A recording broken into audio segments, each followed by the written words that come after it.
were kind of oblivious almost. Did you, like, if you could just sort of like describe that day again, you know, like when you were a little boy, how this all happened and what happened on the way over there. Yeah. When I first got the idea of coming to California, you know, just like everybody else, you know, you see the Beverly Hills houses, the 90210 type of lifestyle, and you know that's what I thought I would be encountering when I got to LA. But when we actually got to LA, we ended up at a hotel that my mother had rented for us to stay. The very next morning, we got up and we went to the county building. And when we left the county building, I remember she was talking to one of her friends on the phone and asking her, could we stay the night there? And she was saying, well, basically she was having some issues with her boyfriend. I guess it was one of my mom's friends. So as we was walking we took the Metro Rail to Long Beach. And when we got off, we was walking down the street, and I remember stopping at a playground that was a school. It was a school, and it took, I guess, a break, and the kids were playing around on the merry-go-rounds and the swings and the slides and all. And I stopped because I was like, what am I doing way out here, away from Mississippi, away from everything that I know, in the middle of nowhere in a sense, and I got all my clothes, and I'm watching other kids have fun, and I can't enjoy this day. So, you know, that really affected me to the point to where it made me feel that no matter what it took, I would never put myself in that situation or be in that situation again. That's how strongly I felt about that. Very good. How long did you end up staying at the homeless shelter? How long? I stayed at a homeless shelter for 3 months. I want to say from anywhere from 3 to 6 months. I could be wrong. Anywhere from 3 to 6 months. And when we moved from the homeless shelter in Long Beach, we moved directly to Compton, and that experience was crazy because, you know, I had just came from Mississippi, and I looked up to all my cousins, and all my cousins was Crips. And we moved directly on Elm and Poinsettia.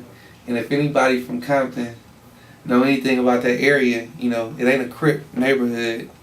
And, you know, all my clothes was blue, and I remember walking to school every morning and getting harassed. And, you know, I had a couple of friends that were Pirus, and you know, they wasn't really Pirus, they brothers, and they big brothers were cousins and uncles. And I would walk by with them, walking past Luter's Park to get to school and get back home. And I remember a couple of times some of the guys had ran up on me, and they was like, where am I from, and all of this. And, you know, some of the other older guys was like, you know, he's just a kid, leave him alone. And then one of the other guys was like, if he old enough to gangbang, he old enough to get, you know, to get pressed on, you know. So, you know, that was my first real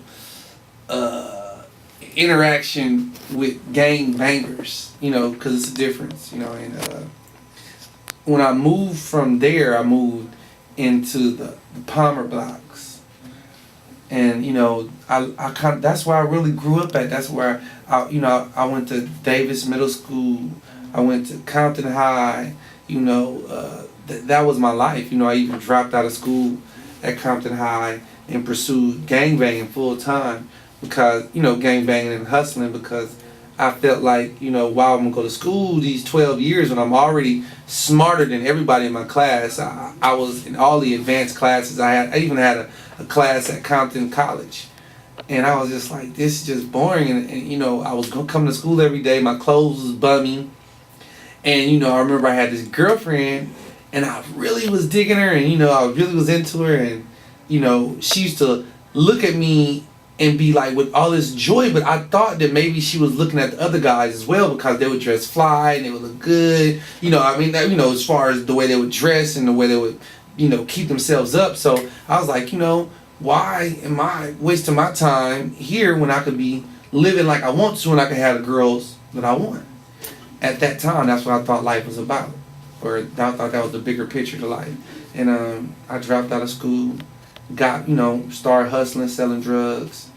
and I remember I robbed the store next door to the apartment that we lived in, and the owner called the police or whatever.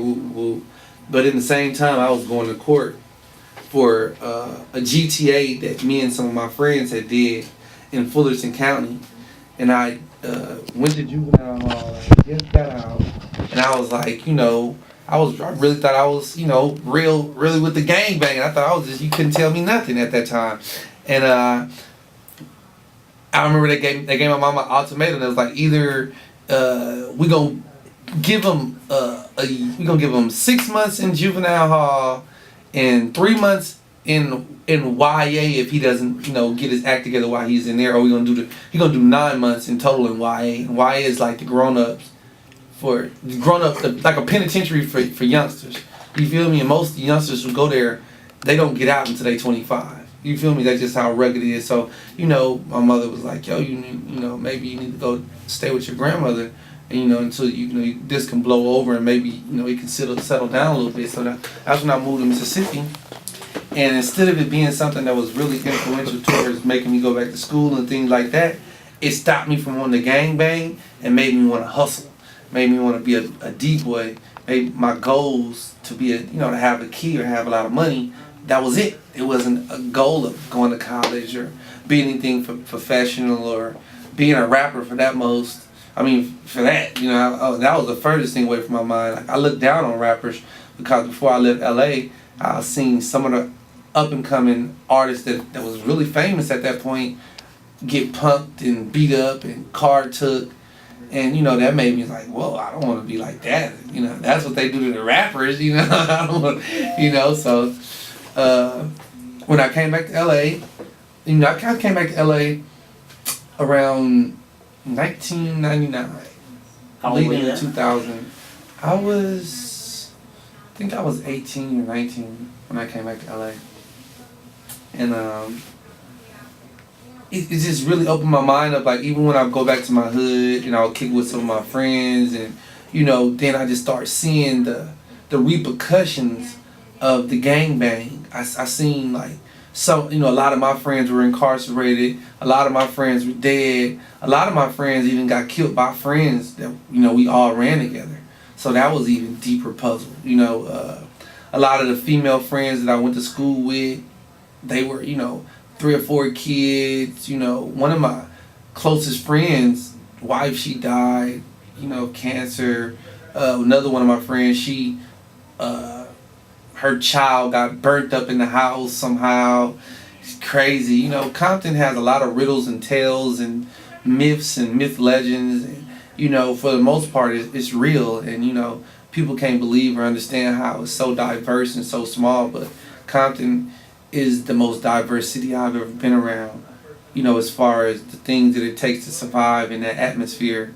It really takes a survival mentality to live there your whole life without, going through a lot. So, that was a large experience for me. But, for the most part, when I came back to California, I seen that my brother was really serious about music. And that inspired me to be serious about music and focus in on more of who I really was and how could I bring that to music. What could I bring to music more and less than what music could do for me? And I think that's been my ride the whole way. Like, I never really rap for fame and jewelry, cars, money.